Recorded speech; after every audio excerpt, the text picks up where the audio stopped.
अस्सलाम वालेकुम दोस्तों, खुश आमदीद कहता हूँ आपको आपके अपने ही चैनल में। मैं हूँ आपका दोस्त मोहम्मद इलियास चिश्ती। उम्मीद करता हूँ आप सब खैरियत से होंगे।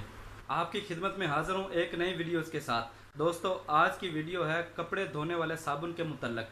कपड़े धोने वाले साबुन के अंदर कौन कौन से इंग्रेडिएंट्स डाले जाते हैं, कितनी मिकदार में डाले जाते हैं और इनके नाम क्या क्या हैं। तो चलें दोस्तों, शुरू करते हैं साबुन बनाने का तरीका। कपड़े धोने का साबुन के लिए हमें इंग्रेडिएंट्स की ज़रूरत होगी। नंबर 1 पर है तेल मूंगफली रिफाइंड।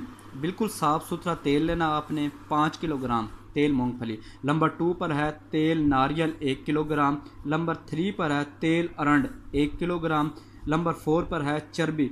चर्बी मैंने फेट यानी कि 3 किलोग्राम चर्बी आपने लेनी है। चाहे बकरे की ले लें, चाहे आप भैंस की ले लें, चाहे आप गाय की ले लें, लेकिन चर्बी साफ़ सुथरी लेनी है। नंबर 5 पर है सोप स्टोन 5 किलोग्राम। नंबर 6 पर है कास्टिक सोडा लाई 500 ग्राम। दोस्तों, ये ग्रेडियंट्स आपने लेने हैं। तकरीबन 6 ग्रेडियंट्स हैं। दोस्तों, बनाने का तरीका ये है कि तमाम तेलों को आपने कढ़ाई के अंदर डाल देना है, यानी कि तेल मूंगफली रिफाइंड, तेल नारियल, तेल अरंड। और ये चीज़ें आपने तीन, तेल मूंगफली, तेल नारियल, तेल अरंड, ये जो तेल हैं आपने एक कढ़ाई के अंदर डाल देने हैं। डालने के बाद चर्बी को आपने अलहदा किसी बर्तन के अंदर डालकर उसे अच्छी तरह से गर्म कर लेना है। जब आप चर्बी को अच्छी तरह से गर्म करेंगे तो ये भी तेल की सूरत में आ जाएगी। अच्छी तरह पिघलाने के बाद आपने इन तेलों के अंदर आपने चर्बी जो है मिक्स कर देनी। दोस्तों, जब तेल मूंगफली, तेल नारियल, तेल अरंड और चर्बी, इनका चार चीज़ों का जब मिक्सचर हो जाए तो आपने इसके अंदर डाल देना है soap stone 5 kilogram. Soap stone 5 kilogram डाल के आपने जब सोप स्टोन तेलों में अपने डालना है तो ये तेल में जाके बैठ जाएगा। तो इसे खूब आपने अच्छी तरह से मिक्स करना और इसे अच्छी तरह से हिलाना है। इस तरह हिलाना है कि इसकी गिल्टी जो है वो मालूम ना होने पाए। ठीक है। जब ये चीज़ें आपने अच्छी तरह मिक्स कर ली, तेल मूंगफली, तेल नारियल, तेल अरंड और चर्बी और सोप स्टोन, इसका जब मिक्सचर बन जाएगा तो आपने इसके अंदर सोडा लाई सोडा लाई 500 ग्राम आपने इसके अंदर डाल देना है। ये जब सोडा लाई आप इसके अंदर डालेंगे तो ये बहुत ज़्यादा गाढ़ेपन में आ जाएगा और गाढ़ा लिक्विड हो जाएगा।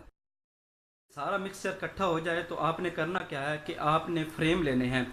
जिस टाइप का ही आपने साबुन बनाना है, जिस तरह अमूमन गाय सोप वालों का बहुत मशहूर है, कमांडर सोप वालों का बहुत ज़्यादा मशहूर साबुन है, उस तरह के फर्में जो हैं वो आपको बाज़ार से अवेलेबल मिल जाएंगे। आपने उन फर्मों के अंदर ये लिक्विड डालना है। लिक्विड डालने के बाद तकरीबन आपने 24 घंटे का इसे स्टे दे देना है, ताकि ये अच्छी तरह से इसका जो जुज़्ब है वो भी फ्रेम के अंदर हो जाए और अच्छी तरह से जो ये है साबुन जो है ये अच्छी तरह बन जाए। जब ये साबुन बन जाए तो आपने 24 घंटे के बाद इन साबुनों को निकाल लेना है। निकाल कर अगर आप इसे छोटी टिक्की भी बनाना चाहते हैं तो अमूमन जो है 24 घंटे के बाद ये साबुन थोड़ा सा नरम होगा, तो आप उसे छुरी के साथ या किसी पतली के साथ उसे अपने हिसाब से काट के इसे आप इस्तेमाल कर सकते हैं। दोस्तों, ये साबुन बनाना कोई मुश्किल बात नहीं है। ठीक है, आप इसे थोड़े पैमाने पर लेकर अपना पहले प्रैक्टिकल कर लें। प्रैक्टिकल करके इसे वसी पैमाने पर भी कर सकते हैं। अगर आपको दोस्तों मेरी वीडियो अच्छी लगी हो तो लाइक कीजिएगा, शेयर कीजिएगा और मेरे चैनल को सब्सक्राइब करना ना भूलिएगा, ताकि आपको मैं ऐसे वीडियोस आपके तक पहुंचाता रहूं। और मैं कोशिश करता हूं कि आपको आसान से आसान फार्मूले बताऊं ताकि आप इसे घर में भी बना सकें। दोस्तों, मोहम्मद इलियास चिश्ती को दीजिए इजाज़त। दुआओं में याद रखिएगा। अल्लाह हाफिज़।